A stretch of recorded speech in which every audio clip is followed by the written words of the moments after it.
India China സംഘർഷത്തിനിടയിലും അധികമാരും കാര്യമായി ശ്രദ്ധിക്കാത്ത ഒന്നുണ്ട്. ഇന്ത്യ ഉൾപ്പെടെയുള്ള രാജ്യങ്ങളിൽ തരംഗമാകുന്ന ചൈനീസ് ആപ്പുകളുടെ ഉപയോഗം. എന്നാൽ ടിക്ടോക്ക് ഉൾപ്പെടെയുള്ള 52 ആപ്പുകൾ ഇന്ത്യയുടെ രഹസ്യാന്വേഷണ വിഭാഗത്തിൻ്റെ നിരീക്ഷണത്തിലാണ്. ഡേറ്റ ചോർച്ചയാണ് ഇവ ഉന്നയിക്കുന്ന പ്രധാന വെല്ലുവിളികളിൽ ഒന്ന്. അത്തരം ആപ്പുകളാണ് ഈ വീഡിയോയിൽ ഉൾപ്പെടുത്തിയിരിക്കുന്നത്.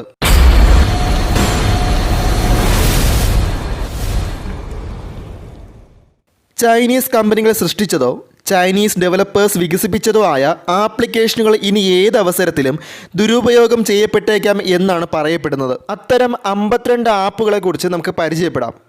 അതിലൊന്നാമത്തെ ആപ്പാണ് ടിക്ടോക്ക്. ലോകത്ത് ഏറെ ഫേമസ് ആയ ഒരു ചൈനീസ് ആപ്പാണ് ടിക്ടോക്ക്. ചെറിയ വീഡിയോകൾ സൃഷ്ടിക്കുന്നതിനും പങ്കിടുന്നതിനുമായി ബൈറ്റ് ഡാൻസ് എന്ന ചൈനീസ് കമ്പനി നിർമ്മിച്ച ഒരു സോഷ്യൽ മീഡിയ ആപ്ലിക്കേഷനാണ് ടിക്ടോക്ക്. കൊറോണ കാലത്ത് വ്യാപകമായി ഉപയോഗിക്കപ്പെട്ട വീഡിയോ കോൾ ആപ്ലിക്കേഷനായ സൂമാണ് സുരക്ഷാ വെല്ലുവിളി ഉന്നയിക്കുന്ന ആപ്ലിക്കേഷനുകളുടെ പട്ടികയിൽപ്പെട്ടിരിക്കുന്ന മറ്റൊരു ആപ്പ്. ചില രാജ്യങ്ങൾ സൂം നിരോധിച്ചു കഴിഞ്ഞു.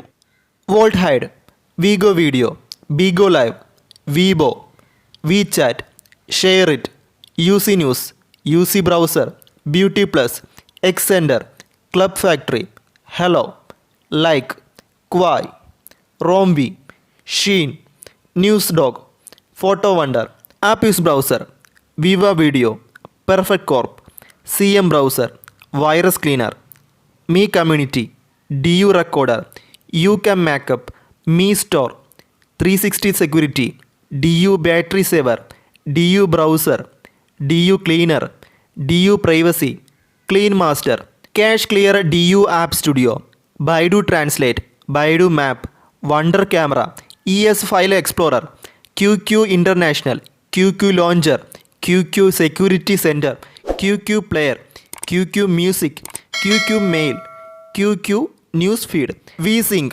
SelfieCity, Clash of Kings, Mail Master, Me Video Call, Parallel Space,